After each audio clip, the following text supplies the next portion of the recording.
राम राम मित्रांनो, मी अमोल कोळेकर पाटील. नाशिकचा भोंदू बाबा म्हणजे अशोक खरात 2-4 दिवसापासून प्रचंड फेमस आहे. सध्या राज्यभर चर्चा सुरू आहे. आज सभागृहामध्ये मुख्यमंत्री देवेंद्र फडणवीसांनी त्या भोंदू बाबाची अख्खी कुंडली वाचून दाखवली. त्या 25 मिनिटांमध्ये त्यांनी अनेक अशा गोष्टी सांगितल्या ज्या राज्याला माहीत होणं फार गरजेचं होतं. त्यामध्ये भोंदू बाबा कशा प्रकारे ह्या सगळ्या गोष्टी करायचा या सगळ्यांचा उल्लेख आहे. ह्या सगळ्या गोष्टींचा व्हिडिओ आपल्या चॅनलला आहे, तो नक्की जाऊन बघा. मित्रांनो, हा भोंदू बाबा जितका साधा दिसतोय तितका तो भयानक खतरनाक आहे. यांनी याला आज कोर्टामध्ये हजर करण्यात आलं होतं आणि कोर्टामध्ये हजर केल्यानंतर ज्या गोष्टी समोर आलेल्या आहेत त्याची 5 दिवसाची कोठडी वाढवून मिळालेली आणि याला एक वकील देखील मिळालेला आहे, म्हणजे याची बाजू मांडण्यासाठी. तर तसं तर प्रत्येक आरोपीला आपली बाजू मांडण्याचा अधिकार आहे, परंतु याच्या वकिलाने काय मागणी केली, कोर्टाने काय ह्याला 5 दिवसाची कोठडी का वाढवून दिली, त्याचबरोबर 2-3 अशा गोष्टी समोर आलेल्या आहेत ज्या ऐकून तुमचं डोकं फिरेल. एकतर विद्यार्थिनींवरती देखील ह्या नराधमांनी अत्याचार केलेले आहेत.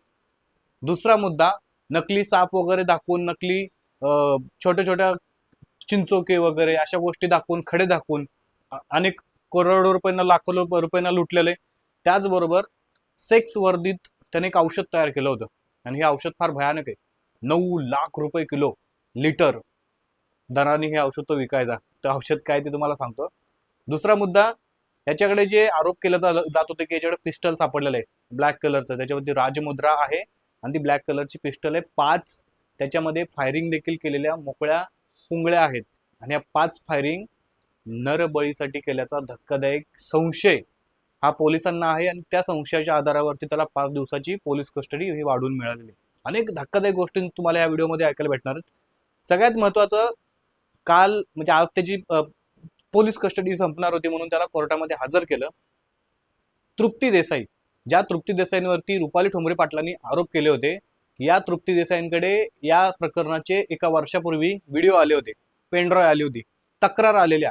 आणि या तक्रारीनंतर तृप्ती देसाईंनी राज्याच्या महिला आयोगाच्या अध्यक्षा रुपाली चाकणकरांशी भेट घेतली आणि त्या दोघींनी सेटलमेंट केली. अशा प्रकारचा आरोप केला रुपाली ठोंबरे पाटलांनी, बरोबर. आता याच तृप्ती देसाई आज सकाळी नाशिकमध्ये पोहोचल्या. त्यांना माहित होते की आज त्याला कोर्टामध्ये हजर करणार आहेत.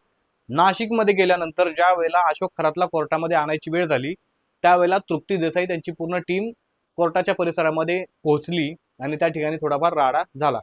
हा राडा यासाठी झाला की तृप्ती देसाईंचं म्हणणं होतं की आम्हाला त्या थोरातला 2 चापटा तरी मारू द्या किंवा जनतेच्या हवाली त्याला करा.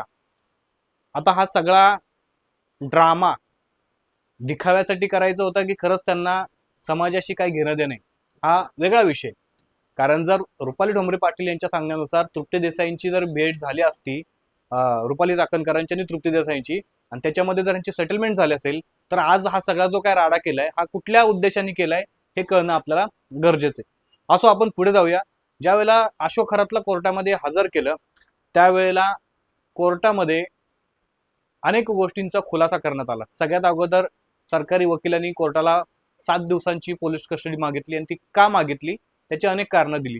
त्याच्यामध्ये या भोंदू बाबाकडे एक पिस्टल सापडले. एवढंच नाही तर या भोंदू बाबाने 5 नरबळी देखील घेतल्याचा संशय हा पोलिसांना आहे आणि या 5 नरबळी नक्की कोणाचे घेतलेले त्याचा तपास करायचा आहे. कारण भोंदू बाबाने कस्तुरी, म्हणजे ज्या हरणाच्या बेंबीतून निघणारा तो कस्तुरीचा वास येतो बघा, व्हाईट आणि दुसऱ्या तांबड्या कलरची कस्तुरी हा माणूस विकायचा अनेक लाखो करोडो रुपयांना आणि त्यातून माया जमवायचा. आणि कस्तुरी कशी आली याच्याकडे माहित नाही. त्यासाठी हरणाचा मृत्यू घेतलाय की काय, बळी घेतलाय की काय, वाघाची कातडी देखील या माणसाकडे सापडले. त्याच्यामुळं बिबट्या, वाघ जे काय असतील त्यांची हत्या झाली की काय, किंवा नरबळी म्हणजे एखाद्या माणसाची देखील हत्या, स्वतःच्या भावाची हत्या केलेली, म्हणजे भोंदूबाबाच्या भावाची नाही, नाशिक मधल्या एका शेतकऱ्याच्या भावाची हत्या केल्याचा आरोप शेतकऱ्यांनी केला होता जमिनीसाठी. म्हणजे हा भोंदू बाबा सोपा साधा दिसतोय तितका नाहीये.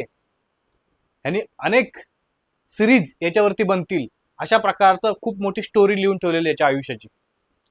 त्याच्यानंतर या बाबाने एक सेक्स वर्दीत औषध तयार केलं होतं. त्या औषध काय होतं, हनी. त्या हनीला वेगळं काहीतरी त्यांनी नाव दिलं होतं, एल्विश हनी. एल्विश हनी, आपला तो एल्विश यादव तो वेगळा, ह्याच्याकडे हनी तयार होतं. ह्या हनीमध्ये अनेक अशा काय काय काय काय गोष्टी त्यांनी मिक्स केलेल्या सेक्स वाढवण्यासाठीच्या, आणि हे हनी 9 लाख रुपये किमतीला विकायचा. 9 लाख रुपयाला 1 लिटर. आणि घेणारे काही साधे नाहीत, सगळे अधिकारी लोक आहेत किंवा मंत्री लोक आहेत, राजकारणी लोक आहेत, आमदार आहेत, सगळे नेते आहेत. आता कोणाकोणाची नावं आहेत ते जेव्हा समोर येतील तेव्हाच माहिती पडेल, परंतु अशा प्रकारचे हाय क्लास लोक राहणारी ह्या बाबाकडे 9 लाख रुपये किमतीचं हे लिटरमध्ये हानी विकत घ्यायचे. आणि या हानीमध्ये काय काय काय काय असू शकतं आपण ते त्याचे जे व्हिडिओ बघितलेत जलाचे, त्याच्यावरने हानीमध्ये देखील अशाच प्रकारचा काहीतरी प्रकार असेल. ठीक आहे, ह्या सगळ्या गोष्टींची चौकशी करण्यासाठी पोलिसांना 7 दिवसाचा वेळ मिळाला, 5 दिवसांचा वेळ मिळाला आणि पोलीस कस्टडी वाढवून मिळाली, ते सगळं ठीक आहे. तर माझं म्हणणं असं आहे की देवेंद्र फडणवीसांनी आज ह्या भोंदूबाबाचा अख्खा पाडा वाचून दाखवला. पण हा भोंदूबाबा 2022च्या नंतर सगळ्यात ह्याच्या आयुष्यामधला सगळ्यात सुवर्ण काळ हा सुरू झाला. आणि 2022च्या नंतर या राज्यामध्ये एकनाथ शिंदे मुख्यमंत्री झाले, देवेंद्र फडणवीस उपमुख्यमंत्री झाले आणि नंतर 24मध्ये देवेंद्र फडणवीस मुख्यमंत्री झाले आणि एकनाथ शिंदे उपमुख्यमंत्री झाले. देवेंद्र फडणवीसांकडे सुरुवातीपासून 2014 पासून ते 2026 पर्यंत मधले जर 2 वर्षाचा 2.5 वर्षाचा काळ काढला आपण उद्धव ठाकरेंच्या सरकारमधला, तर एवढ्या वर्ष देवेंद्र फडणवीसांकडे पोलीस खातं आहे, पोलिसांची पूर्ण फौज आहे. आणि तेवढं असताना देखील अशा प्रकारचा भोंदूबाबा तयार झाला, हे देवेंद्र फडणवीसांचं अपयश आहे. आज जरी त्यांनी सांगितलं असेल की मी माझ्या सरकारने हे सगळं बाहेर काढलं, परंतु एका गोष्टीकडे आपल्याला जाणीवपूर्वक लक्ष द्यावं लागेल, ते म्हणजे असं की या राज्याच्या उपमुख्यमंत्र्यांची हत्या झाली होती. हत्याच म्हणू आपण त्या गोष्टीला, कारण कुठल्याही प्रकारचं सरकारकडनं तसं उत्तर मिळत नाहीये.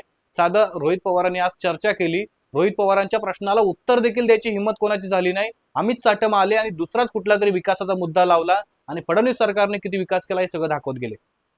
त्यामुळे अजित पवारांचा मुद्दा मागे टाकण्यासाठी, विसरून जाण्यासाठी देवेंद्र फडणवीसांनी अशोक खराची फाईल बाहेर काढली की काय, अशा प्रकारचा संशय येणार ना. आणि या गोष्टीकडे दुर्लक्ष करून चालणार नाही. जरी देवेंद्र फडणवीस सांगत असेल की मी बाहेर काढला, याला मी बाहेर काढला, पण ते तुमच्या सरकारमध्ये मोठा झाला, तुमच्या सरकारमध्ये त्यांनी अनेक महिलांवरती अत्याचार केले, हेही विसरता येणार नाही. तुमचं म्हणणं काय ते कमेंट करून नक्की सांगा की अशा प्रकारच्या भोंदूबाबाकडे 9 लाख रुपये लिटरनी एलवी शहाणी खाणारे हरामखोर आहेत का, या सगळ्या गोष्टींना पाठबळ देणारे नेते, अनेक नेते त्याच्यामध्ये. आज त्या गोपीचंद पडळकरांनी, जे गोपीचंद पडळकर, नितेश राणे आणि जेवढे काही हिंदू धर्माचे लोक आहेत, ते जे मुस्लिम आणि हिंदू असेल तर त्यावेळेला भरपूर बोलतात, परंतु अशा प्रकारचा एखादा बाबा समोर आल्यानंतर फार बोलत नाहीत. आज गोपीचंद पडळकर समोर आले आणि बोलले की जयंत पाटील हे अशोक खराच्या घरी जाऊन रक्ताच्या अंघोळीने नहाले होते, रक्ताने अंघोळ केलेली जयंत पाटलांनी. म्हणजे ह्या 100 पेक्षा अधिक व्हिडिओमध्ये नक्की किती नेते आहेत, किती नेत्यांच्या बायका आहेत, हे फार इंटरेस्टिंग आहे. त्यामुळे तुमचं म्हणणं काय ते कमेंट करून नक्की सांगा. बाकी चॅनलला सबस्क्राईब नसेल तर नक्की करा. जय शिवराय, जय शंभूराजे, जय मल्हार.